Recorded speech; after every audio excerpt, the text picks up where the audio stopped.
Dear students, पिछले session में हमने 4 हिस्टोरिकल थिंकिंग स्किल्स के बारे में जानकारी प्राप्त की थी।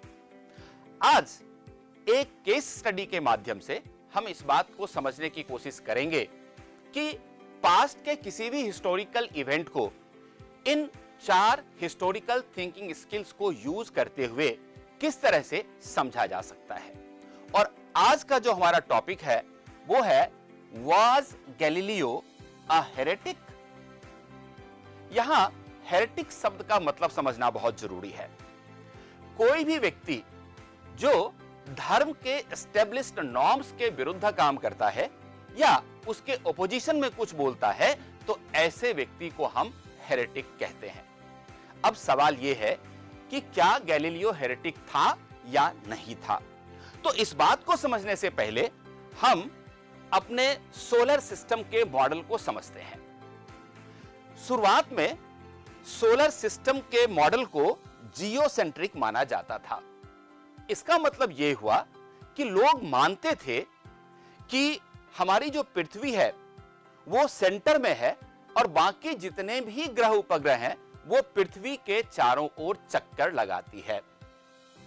मैं आपको याद दिला दूं कि सोलर सिस्टम के जियोसेंट्रिक मॉडल को चर्च सपोर्ट करती थी और हमारे सोलर सिस्टम का जो दूसरा मॉडल है वो हेलियोसेंट्रिक कहलाता है, जो ये कहता है कि सूर्य यानी कि हमारा सन सेंटर में है और स्थिर है, ये मूव नहीं करता और बाकी जितने भी ग्रह और उपग्रह होते हैं वो इसके चारों ओर चक्कर लगाते हैं।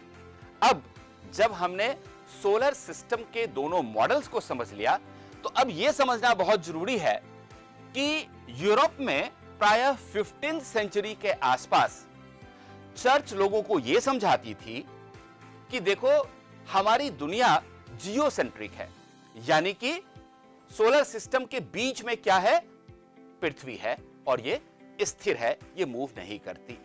लेकिन बाद में चल के जब बहुत सारे साइंटिफिक रिसर्च होने शुरू हुए तो कोपरनिकस और इनके बाद गैलीलियो ये ऐसे वैज्ञानिक हुए जिन्होंने अपने तर्कों से, अपने रिसर्च से यह सिद्ध किया कि यह दुनिया हेलियोसेंट्रिक है, जियोसेंट्रिक नहीं है। अब यह समझना बहुत जरूरी है कि गैलीलियो थे कौन। तो मैं आपको बताऊं कि गैलीलियो एक बहुत ही रिनाउंड साइंटिस्ट थे और उनको फादर ऑफ साइंटिफिक रीजन भी कहा जाता है। 1564 में इटली के पीसा शहर में उनका जन्म हुआ था। हालांकि वो काफी रिलीजियस किस्म के व्यक्ति थे और शुरुआत में वो एक मॉन्क बनना चाहते थे, लेकिन उनकी सोच साइंटिफिक टेम्पर वाली थी और उन्होंने यूनिवर्सिटी ऑफ पीसा में फिजिक्स पढ़ा था। इसके बाद अपने प्रैक्टिसेस के बेसिस पे, अपने लॉजिक्स पे और अपने रिसर्च के बेसिस पे उन्होंने ये सिद्ध किया कि ये दुनिया हेलियोसेंट्रिक है।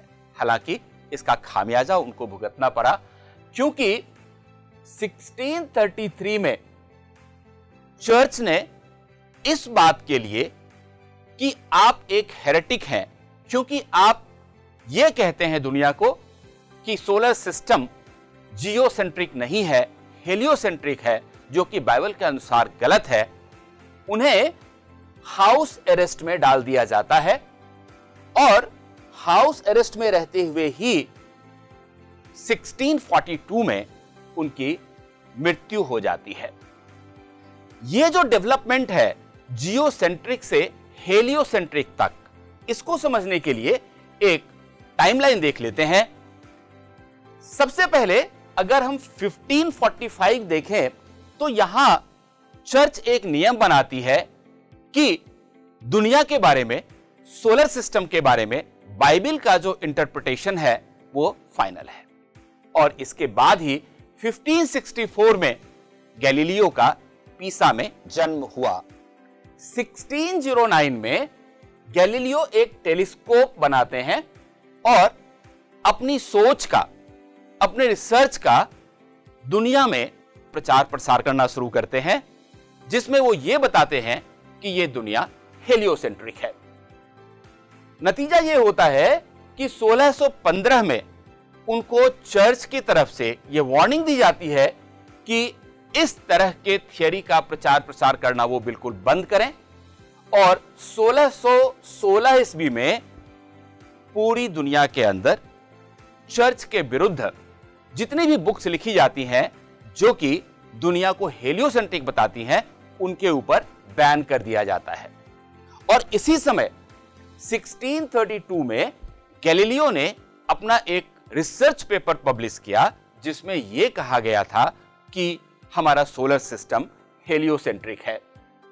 नतीजा यह हुआ कि उनके ऊपर हेरेटिक होने का एक आरोप लगाया गया चर्च के द्वारा और उनको हाउस अरेस्ट में डाल दिया गया, जहां 1642 में उनकी डेथ हो गई। लेकिन उनके विचारों को आगे बढ़ाया सर आइजक न्यूटन ने। 1661 में न्यूटन ने इंग्लैंड में इस विचार का प्रचार प्रसार करना शुरू किया और बच्चों को यह सिखाना शुरू किया कि यह दुनिया हेलियोसेंट्रिक है। इसका नतीजा यह हुआ कि 1758 में ऐसी सारी किताबों के ऊपर से बैन हटा लिया गया जो दुनिया को हेलियोसेंट्रिक बताती थी, और इससे एक कदम आगे बढ़कर 1939 में पोप पियस 12 ने गैलीलियो को रिसर्च का हीरो बताया। इसके बाद एक और स्टेप लिया गया जो प्रोग्रेसिव स्टेप कहा जा सकता है, और वो ये था कि 1979 में पोप जॉन पॉल सेकंड ने एक ऑर्डर दिया कि इस बात का इन्वेस्टिगेशन किया जाए कि किन परिस्थितियों में गैलीलियो के साथ चर्च ने दुर्व्यवहार किया था। अब जिन 4 हिस्टोरिकल थिंकिंग स्किल्स की बात हमने की थी, उसमें सबसे पहले सोर्स को हमें कोरबोरेट करना है, उसके कंटेक्स्ट को समझना है और उसके बाद उसकी क्लोज रीडिंग करनी है। और इसमें हमें मदद करेंगी ये 2 सोर्स। सबसे पहला है गैलीलियो का लेटर जो 1615 में उन्होंने टस्कनी के डचेस क्रिस्टीना को लिखा था। खास बात यह है कि अपने लेटर में उन्होंने ना तो चर्च का विरोध किया, ना उन्होंने यह कहा कि बाइबल में कुछ गलत लिखा है, बल्कि उन्होंने यह बताया कि बाइबल में जो कुछ भी लिखा है वो बिल्कुल ठीक है। खास बात यह है कि हम लोगों ने बाइबल में लिखी हुई बातों को ठीक से समझा नहीं और हमने उसका इंटरप्रिटेशन गलत तरीके से किया, और इसलिए वो एक एग्जाम्पल भी कोट करते हैं और इस तरह से वो अपने हेलियोसेंट्रिक मॉडल को प्रोटेक्ट करते हैं, उसको डिफेंड करते हैं।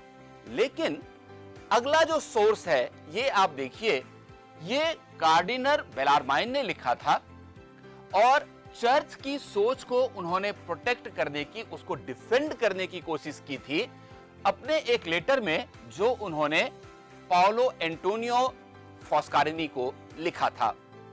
और इसमें वो क्लियरली अब्राहम का चर्चा करते हुए कहते हैं कि बाइबल में जो बात लिखी गई है वो बिल्कुल सही है। अर्थात वो इस बात को सपोर्ट करते हैं कि हमारा सोलर सिस्टम जियोसेंट्रिक है, हेलियोसेंट्रिक नहीं है। तो आपने देखा कंटेक्स्ट क्या है इसका? कंटेक्स्ट वही है जब विभिन्न कारणों से चर्च के जियोसेंट्रिक मॉडल को चैलेंज किया गया और साइंटिफिक रिसर्च के माध्यम से हेलियोसेंट्रिक मॉडल को आगे बढ़ाया जाने लगा। चर्च को जब इस बात से दिक्कत हुई तो चर्च ने जियोसेंट्रिक मॉडल को प्रोटेक्ट करने की कोशिश की, जबकि गैलीलियो ने अपने रिसर्च से, अपने प्रैक्टिसेस से, अपनी थिंकिंग और लॉजिक से हेलियोसेंट्रिक मॉडल को आगे बढ़ाया। तो इस दोनों सोर्स को अगर आप ढंग से समझते हैं तो आपको चारों चीजें बिल्कुल क्लियर हो जाएंगी। अब एक टास्क कर लेते हैं। टास्क यह है कि जो केस स्टडी हमने अब तक की है उसके आधार पर आपको अपने सोर्सेस को इवैल्यूएट करना है और आपको इस कंक्लूजन पे पहुंचना है कि क्या गैलीलियो हेरेटिक था या नहीं था। Till then, happy learning.